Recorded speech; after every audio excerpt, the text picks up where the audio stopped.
The last couple of months have been challenging. I thought I knew a lot about social media, and I still feel like I do. But this been on an adventure that's been quite humbling, I should say.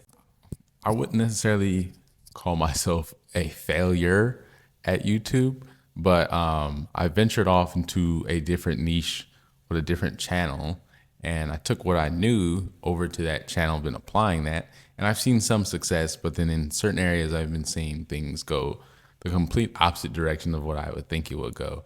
And so it's been a very big learning process for me.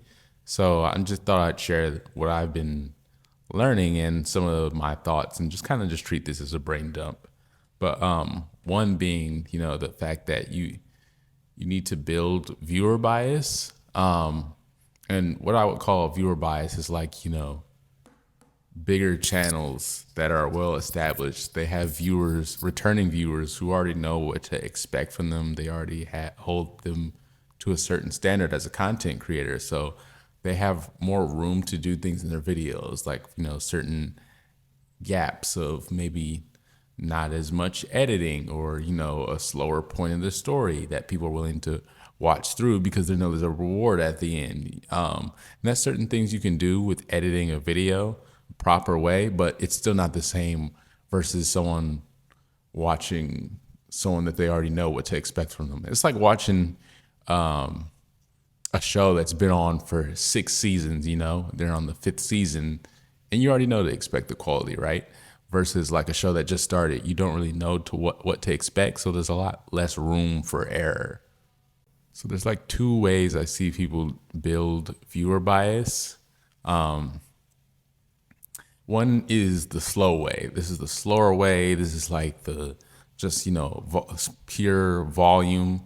I see a lot of content creators take this route, which is where, they're just putting out content consistently, slowly growing their audience. As with each video, they get a couple people who really enjoy the content and are going to keep returning as long as that person keeps delivering. And this is a very slow process, takes years to build up that community behind you, but this is what we see the end result of a lot of content creators is that they've been at it, 8 years, 10 years. And so they have this huge audience and there's a lot of viewer bias behind them. And then you see the very fast people who blow up instantly, but this doesn't happen nearly as often just because in order to do this, it requires you to be doing something extremely different and it needs to be presented in the right way. So, case in point, a lot of people use Eric as an example. He freaking blew up, but he was doing really, really different stuff with his content, just all his ideas and his concepts. And that's why he's a success he is today. Another thing I learned is that, if something doesn't work on a platform, that doesn't mean that it won't work somewhere else. So I have pieces of content that I've put on YouTube and they did decent. And then I have that same piece of content as, a reel. So I made it as a short on YouTube and then I put it as a reel on Instagram. The reel goes, bam, 30 million views.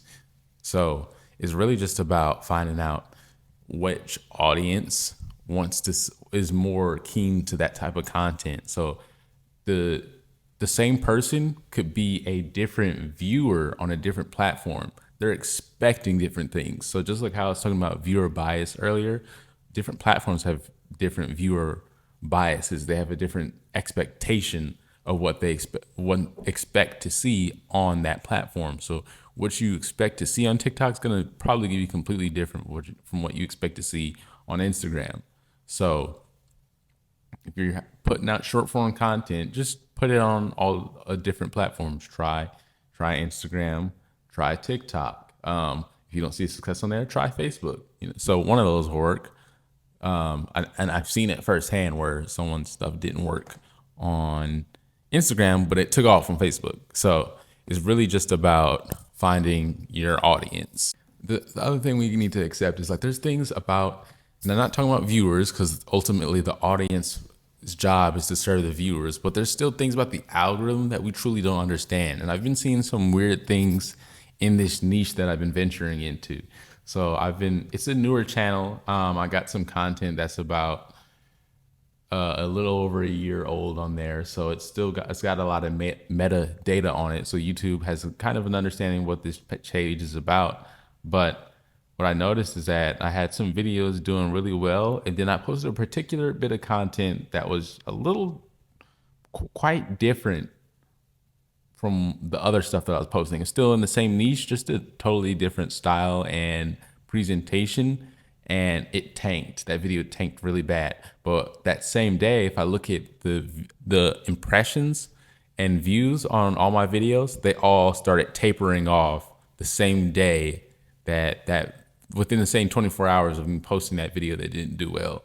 And so I'm still trying to understand this weird patterns and behaviors I'm seeing, but I'm still only like about 2 years of YouTube experience as people with 10 years in, and the algorithm's constantly changing. So there's just going to be stuff that you'll never truly understand, and it's just all you just rolling with the punches and figuring it out. The other thing I've learned too is that, like, if you're struggles with trying to do something different, so even within a niche, I see it all the time where people will work really hard to present something in a very artistic, unique way. And it's beautiful, but it doesn't resonate with most of the audience on social media. And that's just because, sometimes you're going too far from what the viewers can conceptualize or what they are used to seeing, So if it's too far off, think about it, the algorithms are training them to be a certain way, the viewer. The TikTok's retention is much lower than YouTube's retention. So obviously that audience is trained differently. It's nothing but short form content. So obviously you're gonna have a shorter attention span on there because it's all about retention on there. So that audience is being wired to view things a certain way. So you can't come on there with something that takes a lot of time to build up on a platform where it's wiring most of the viewers to do that. It may appeal to a small amount of viewers, but it's going to be the likelihood of that going far isn't very. I wouldn't consider very high. And that's why I like YouTube, is because at least with long form, it has an opportunity for you to slow things down a lot. But even on long form, it really just depends on what you're doing. But yeah, so that's today's brain dump. Thanks for watching.